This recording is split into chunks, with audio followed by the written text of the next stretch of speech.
नमस्कार, एस्ट्रो तक में आप सबका बहुत बहुत स्वागत है। मैं हूं एस्ट्रोलॉजर प्रवीण मिश्र। आप देख रहे हैं आपका अपना खास कार्यक्रम आज का उपाय।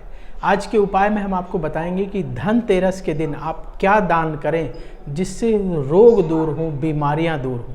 तो जिन लोगों को रोग परेशान कर रहे हैं, बीमारियां परेशान कर रही हैं, जिन लोगों को डर बना रहता है कि कोई बीमारी हो सकती है, वो लोग ये उपाय ज़रूर कर लें, क्योंकि धनतेरस के दिन देवताओं के डॉक्टर धन्वंतरी समुद्र मंथन से प्रकट हुए थे और साथ में अमृत से भरा हुआ कलश लेकर, औषधियों से भरा हुआ कलश लेकर प्रकट हुए थे। क्योंकि जो अमृत का पान कर लेता है उसकी मृत्यु नहीं होती, उसको बीमारियां नहीं होती हैं, तो वो औषधियों से भरा हुआ ही कलश था।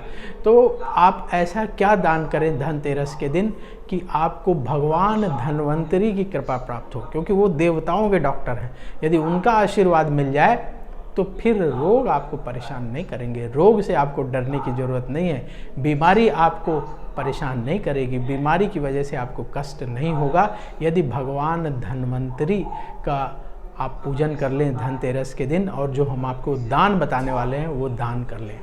तो क्या दान करना है, कैसे भगवान धन्वंतरी का पूजन करना है, आइए आपको बताते हैं। सबसे पहले ये जान लीजिए दान क्या करना है। देखिए, भगवान धन्वंतरी देवताओं के डॉक्टर हैं, वैद्य हैं। तो आप यदि चाहते हैं कि निरोगी काया रहे, आपको रोग परेशान न करें, बीमारी की वजह से जो टेंशन है वो दूर हो जाए, तो आपको करना क्या है कि जिस तरह की आपको बीमारी है, जो आपको प्रॉब्लम है, उसी तरह की अगर प्रॉब्लम किसी निर्धन व्यक्ति को है, आप जानते हैं, नहीं जानते हैं तो ढूंढ लीजिए, पता कर लीजिए, डॉक्टर की हेल्प ले लीजिए कि कोई निर्धन व्यक्ति मिल जाए जिसको उसी तरह की बीमारी हो जैसी आपको बीमारी है।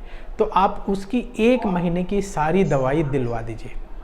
डॉक्टर की हेल्प लेंगे, बिल्कुल मिल जाएगा, क्योंकि जहां आप ट्रीटमेंट कराने जाते हैं वहां हो सकता है कोई गरीब आदमी भी जाता हो और आप उसकी मदद कर सकते हैं। तो उसकी 1 महीने की पूरी दवाई आप दिलवा दीजिए डॉक्टर की मदद से। उसका फ़ोन नंबर ले लीजिए, पता कर लीजिए और पूरी दवाई उसकी 1 महीने की आप मेडिकल में जा कर के दिलवा दीजिए। दवाइयों का दान आपकी अच्छी सेहत का रास्ता खोलेगा। तो किसी निर्धन को आप दवाइयों का दान कर सकते हैं। जिस तरह की आपको परेशानी है उसी तरह की दवाई आप दिलवा दीजिए। दूसरा क्या है, मान लीजिए आपको अभी कोई बड़ी परेशानी नहीं है लेकिन फिर भी टेंशन है कि रोग परेशान ना करे, तो आपको क्या उपाय करना चाहिए।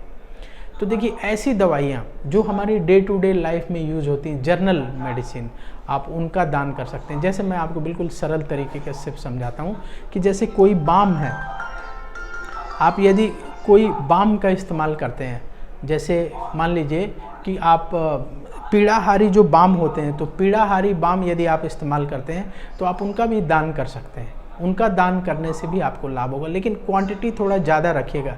जो दर्द निवारक बाम है वो कम से कम 15-20 डिब्बी ले लीजिए और गरीबों को बांट दीजिए, तो उनको भी जब सर दर्द हो या कोई परेशानी हो, दर्द हो, तो वो उस बाम का इस्तेमाल कर सकें।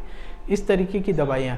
और जैसे साधारण दवाइयाँ हैं, जैसे आप क्रोसिन बुखार की दवाई है, ऐसी दवाइयाँ जो लोग रखते हैं जर्नल अपने घर के मेडिसिन बॉक्स में, तो उस तरह की साधारण दवाइयाँ भी आप दान कर सकते हैं। नहीं तो जो पीड़ाहारी बाम है वो आप दान कर सकते हैं। बिल्कुल ईजिली आपको मेडिकल में मिल जाएंगे। पीड़ाहारी बाम ले लीजिए और गरीबों को बांट दीजिए। बहुत ही आसान तरीका है। तो इस तरीके से दवाइयों का दान करके आप निरोगी काया पा सकते हैं। दवाइयों का दान आपको करना है किस दिन?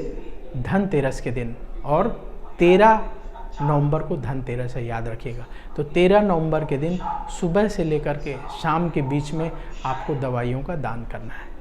यदि दवाई नहीं मिले तो हमने आपको बताया, यदि आप किसी को दवाइयों का दान नहीं कर पा रहे हैं तो ये पीड़ा निवारक, दर्द निवारक बाम का दान कर सकते हैं। बहुत सारे बाम आते हैं, उनके हम नाम नहीं लेंगे, वो आप ले सकते हैं और उनको दे सकते हैं। तो कोई ना कोई दवाई जो किसी के काम आए, उसका दान यदि आप धनतेरस के दिन करते हैं तो भगवान धन्वंतरी का विशेष आशीर्वाद आपको मिलेगा और रोगों से छुटकारा पाने का रास्ता आपके लिए बन जाएगा। अब भगवान धन्वंतरी का पूजन आप कैसे करें धनतेरस के दिन जिससे उनकी कृपा प्राप्त हो।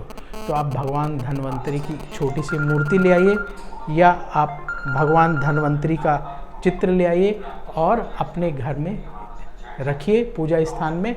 और भगवान धन्वंतरी के साथ लक्ष्मी गणेश का भी पूजन आपको करना है।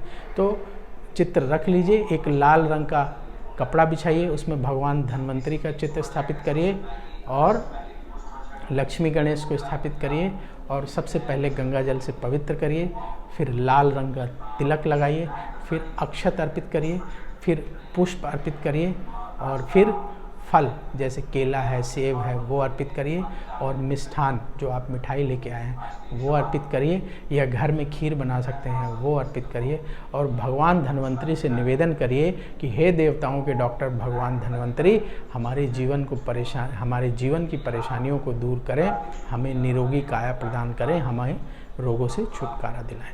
इस तरीके से आप उन्हें प्रणाम कर सकते हैं, उनका आशीर्वाद ले सकते हैं और बाद में लक्ष्मी जी की आरती अवश्य कर लीजिएगा, क्योंकि धनतेरस के दिन यदि माँ लक्ष्मी की कृपा प्राप्त हो जाए तो सेहत रूपी धन तो मिलेगा धन्वंतरी जी की कृपा से, लेकिन लक्ष्मी भी आपके घर आने लगेगी, पैसा भी आपके पास आने लगेगा। तो जैसे आपने धन्वंतरी जी का पूजन किया है उसी तरीके से लक्ष्मी गणेश जी को भी तिलक लगाना है, लक्ष्मी गणेश जी को भी अक्षत अर्पित करना है, लक्ष्मी गणेश जी को भी फलों का भोग लगाना है, फिर मिठाई का भोग लगाना और सबसे लास्ट में जो हमने बताया आरती करनी। तो इस तरीके से सरल विधि से पूजा करिए आप धनतेरस के दिन, भगवान की कृपा से आपकी मनोकामना पूर्ण होगी। एस्ट्रो तक में आज बस इतना ही, कल फिर होगी आपसे मुलाकात। नमस्कार, जय श्री कृष्ण।